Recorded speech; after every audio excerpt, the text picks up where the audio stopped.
안녕하세요. 제가 앞 시간에 믿음의 사람이었던 위대한 믿음의 사람이었던 다윗이 범죄한 결과로 얻었던 아들, 그러니까 자기 신하의 아내였던 바세바가 자기에게 낳아준 아들, 그 아들이 이제 하나님께서 치심으로 죽었잖아요. 음, 범죄한 결과로 얻은 아들이기 때문에 원수에게, 그러니까 사탄에게 크게 회방할 거리를 줘서 반드시 그 자식이 죽을 거라고 이제 선지자 나단이 예언을 해준 바가 있었거든요. 그래서 결국 그 말씀대로 이제 그 아들이 바세바가 낳은 아들 다윗의 아들이 큰 병에 걸려서 일주일 넘게 앓다가 결국엔 죽게 되었잖아요. 다윗이 그 아들의 죽음을 참아 볼 수가 없어서 왕이었지만 거의 땅바닥에 엎드린 채로 일주일 넘게 식음을 전폐하고 잠도 자지 않고 기도를 했었거든요. 근데 결국 일주일 지난 다음에 그 아이는 죽었고 다윗은 그것을 깨끗하게 받아들였어요. 신하들은 아이가 살아있을 때도 왕이 저렇게 식음을 전폐하고 크게 상심했는데 아이가 죽었다라는 것을 알게 되면 얼마나 상심하실까 하고는 말도 못하고 있었거든요. 그랬더니 이제 다윗이 신하들이 수군거리는 거를 이렇게 느낌상 알고 물어보았죠. 아이가 어떻게 되었느냐고. 그랬더니 이제 여차여차 해서 아이가 죽었습니다. 그러니까 놀랍게도 다윗이 자리에서 일어나서 몸을 씻고 옷도 갈아입고 하나님의 성전에 들어가서 하나님의 전에 들어가서 경배하고 그리고 음식을 내오라 해서 먹는 거예요. 그랬더니 신하들이 아니 어떻게 된 일입니까? 라고 물었다 그랬죠. 그랬더니 다윗이 너무나 깜짝 놀랄 말을 했어요. 아이가 살아있었을 때는 그래도 내가 전심으로 하나님께 기도하면 혹시 하나님께서 뜻을 돌이켜 주실까, 나를 불쌍히 여겨 주셔서 아이를 살려 주실까 함이요. 이제는 그 아이가 죽었으니 어떻게 하겠느냐. 나는 저에게로 갈 수 있지만 저는 나에게로 올 수 없느니라. 그러니까 아이가 죽었으니까 죽음이라는 큰 담을 넘어가 버린 거잖아요. 그러니까 자기는 죽을 수 있어도 아이가 살아서 자기에게 올 수는 없다는 그런 뜻이죠. 하나님의 판단이 끝났다라는 거예요. 그렇게 말을 해서 제가 그 성경을 그 부분을 읽을 때 너무너무 저는 큰 충격을 받았었거든요. 아, 이런 것이 다윗 같은 사람과 나 같은 사람 평범한 우리들 간의 큰 차이구나. 우리는 그 반대로 하잖아요. 보통 큰 기도 제목이 있어도 이것이 뭐 제대로 이루어지지 않았을 때, 내 소원대로 되지 않았을 때 최악의 상태가 올 것이라는 그런 어떤 두려움만 있을 뿐이지, 그 두려움에 직면해서 다윗처럼 그렇게 뭐 식음을 전폐하고 기도하고 전적으로 후회 없이 하나님께 매달리는 정도의, 그 정도만 해도 사실 믿음이 대단하신 거죠. 근데 보통 거기까지도 잘 가지 못하고 막연하게 두려워하면서 찔끔찔끔 기도하다가 그 결과가, 내가 생각하는 최악의 결과가 딱 나오면 평생 하나님 원망하면서 살거든요. 두고두고 하나님 어떻게 나한테 그렇게 하실 수 있어요. 어떻게 나한테 그렇게 하실 수 있어요. 이렇게 원망하잖아요. 다윗은 그 반대로 했으니까 아, 이거는 정말 아무나 할 수 없는 그런 믿음의 경지구나. 이게 신앙생활은 이렇게 해야 되는 것이구나. 내가 따라 할 수 있을지 없을지 모르겠지만 평생 노력은 해봐야 되겠다. 될 수 있을까? 이런 비장한 마음을 제가 먹었던 것 같아요. 하나님은 어땠을까요? 이런 상황을 이렇게 봤을 때 하나님 좀 너무 냉정하신 것 같죠. 우리 느낌상 하나님은 너무 냉정하신 것 같은, 어떻게 내가 그렇게 기도했는데 그거를 그냥 내가 생각하는 그 최악의 결과가 결국 닥치게끔 그렇게 만들어 버릴까? 그러면 내가 앞으로 뭘 제대로 기도할 수 있나? 보통 하나님 앞에 큰 좌절을 경험한 사람들은 이렇게 해서 이제 약간 하나님과 거리가 멀든지 아니면 아주 믿음을 떠나버리든지 신앙생활을 접어버리든지 이제 그렇게 되는 것 같아요. 여러분 생각은 어떠세요? 하나님이 너무 차가울까요? 하나님께는요, 두 가지의 성품이 있어요. 도저히 이 두 가지의 성품을 하나님은 둘 다 포기하실 수 없는 그런 분이거든요. 이 하나님의 두 가지 속성이라고 해야 되나요? 그것이 정의와 사랑이에요. 하나님은 정말 사랑의 하나님이시거든요. 그렇지만 하나님은 정의의 하나님이에요. 그러니까 우리가 죄를 지어서 죄인이 되는 순간 그 하나님의 정의와 딱 부딪혀서 원수가 되어버리는 거예요. 그러면 모든 사람은 죽을 수밖에 없어요. 하나님은 아무리 안타까워도 우리를 건져주실 수가 없는 거예요. 그런데 또 하나 하나님의 성품이 사랑인 거예요. 하나님은 사랑이세요. 얼마나 우리를 사랑하시느냐. 그것이 바로 예수 그리스도가 우리에게 그 하나님의 사랑의 깊이를 증거하시는 거예요.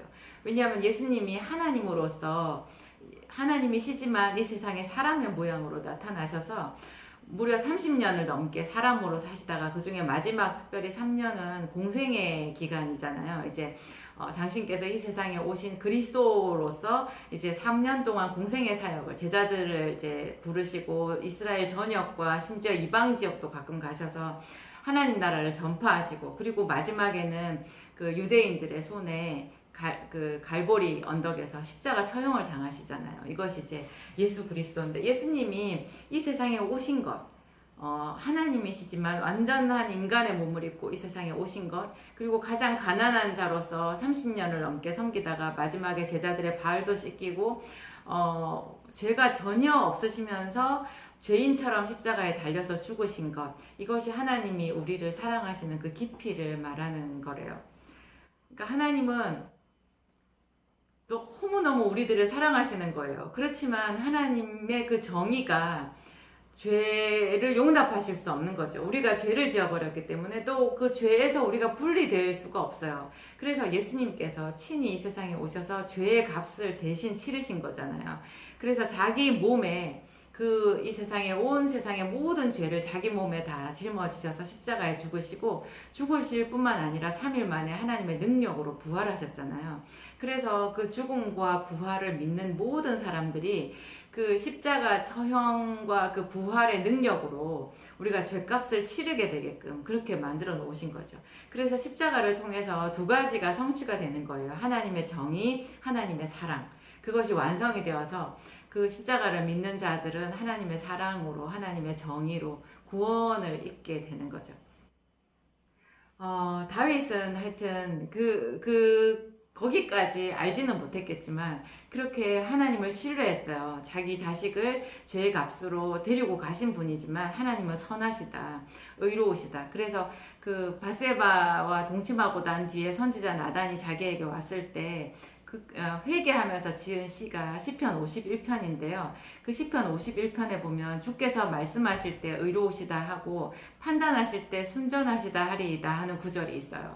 하나님의 말씀은 항상 옳으시다라는 거예요. 도저히 내가 용납할 수 없는, 내가 감당할 수 없는 그런 고통이 내게 와도 그 고통을 오게 하신 하나님 앞에 자기는 순복한다는 거죠. 이런 다윗의 절대적인 순복은요. 한참 지나서 다윗이 자기 아들 압살롬에게 반역을 당해가지고 이렇게 왕 자리를 버리고 왕궁을 버리고 쫓겨난 적이 있었거든요. 그때 자기 최측근 그 부하 장수들만 데리고 급하게 목숨을 위해서 도망을 가는 비참한 신세였는데요. 시므이라고 하는 어떤 그 지방 권세자가 있었어요. 그 사람은 우리나라로 치면 뭐라고 해야 되나요? 호족이라고 해야 되나요? 어떤 그 지역의 베냐민 지파였는데요. 좀 돈이 많은 지방 호족. 그 사람이 이렇게 목숨을 위해서 도망가는 다윗과 그 호위 병사들, 그 장군들에게 혼자 나와서 막 돌을 던지면서 욕을 했어요. 욕을 했어요. 우리 말식으로 하면 개 자식, 먼 자식, 피 흘린 자여, 피 흘린 자여, 사울의 피를 흘린 죄를 하나님께서 너에게 갚으셨다. 그러면서 온갖 욕을 하면서 돌을 던진 거예요. 그랬을 때 다윗의 장수들이 그러거든요. 밑에 다윗의 장수들이 시므이보다 훨씬 당장은 힘이 세죠. 칼을 잘 쓰는 사람이고 일당 백인 그런 용맹을 갖춘 그런 장군들이 쭉 있었거든요. 그 장군들이 얼마나 화가 났겠어요. 그래서 다윗한테 그래요. 왕이시여, 우리가 저자를 단칼에 처치해버릴까요? 그렇게 말을 하니까 다윗이 또 여기서도 유명한 말을 해요. 놔둬라, 놔둬라. 내 몸에서 난 내 아들도 지금 나를 반역해서 나를 죽이려고 하는데 하물며 저 사람이겠느냐. 저 사람이 저주하게 내버려둬라. 저 사람이 나를 저주한 것은 결국 하나님께서 그렇게 하도록 용납해 주심이 아니냐. 그러나 내가 저 저주를 다 당하고 내가 다 받으면 하나님께서 나를 긍휼히 여겨주시리라. 그런 말을 해요. 여기서 여러분 중요한 힌트가 있어요. 아까 제가 말씀드린 그 다윗의 아내 바세바가 낳은 다윗의 아들이 죽었잖아요. 다윗이 그걸 받아들였잖아요.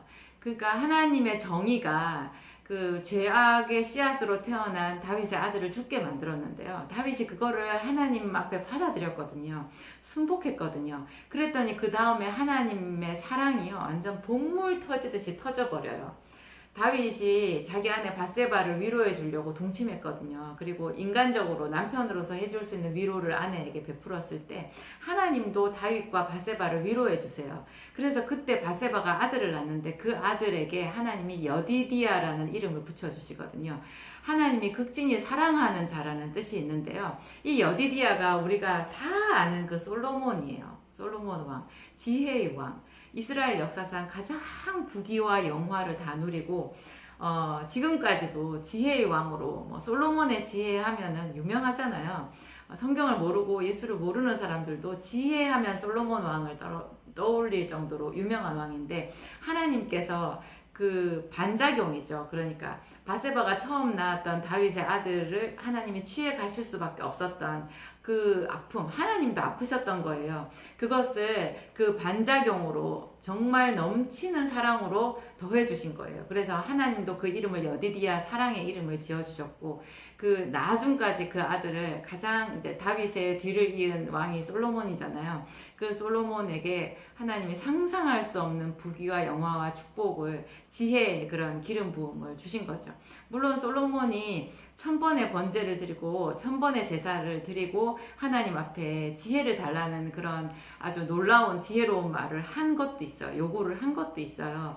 그렇지만 그런 요구를 하게끔 한 그 저변에 이미 솔로몬은 하나님께로부터 지혜를 받은 사람 아니었겠어요? 아니었겠어요.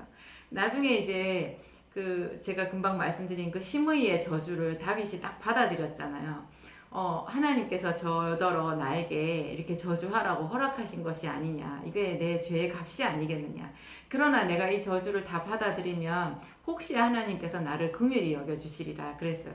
정말 그 하나님께서는 다윗의 그 말대로 다윗을 긍휼히 여겨주셨고, 그 다윗의 아들 압살롬이 가장 사랑하고 믿었던 아히도벨이라고 하는 책략가가 있었거든요. 그 책략가의 그 지략 있잖아요. 지략. 그 사람이 다윗을 단칼에 죽일 수 있는, 아직까지는 쫓겨났지만 왕인 다윗을 한 번에 죽일 수 있는 그런 그 전략을 말을 했는데요. 그 전략이 어리석은 것으로 바뀌어버렸어요. 그래서 결국 아히도벨의 모략이 어리석은 것으로 되어서 다윗은 그 위기를 이제 모면하고 왕의 자리로 돌아올 수 있었거든요. 저는 이런 생각이 들었어요. 이런 하나님의 어떤 속성, 그러니까 우리에게 주어진 어떤 고통, 죄의 대가든지 어쨌든지 그 쓴뿌리들이 있잖아요. 그거를 잘 받아들이고 그 위에서 어떻게든지 자기가 더 잘해보려고 노력하고 애쓰는 그 사람들에게 하나님이 보상을 해주시거든요.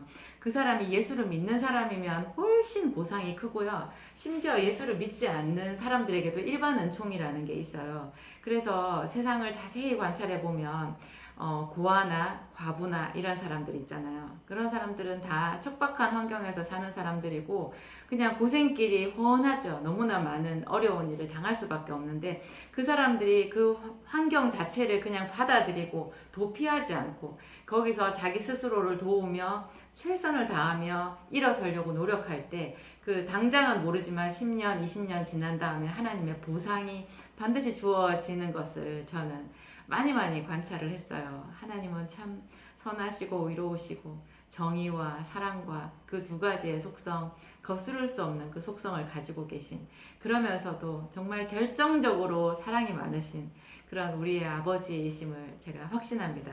감사합니다.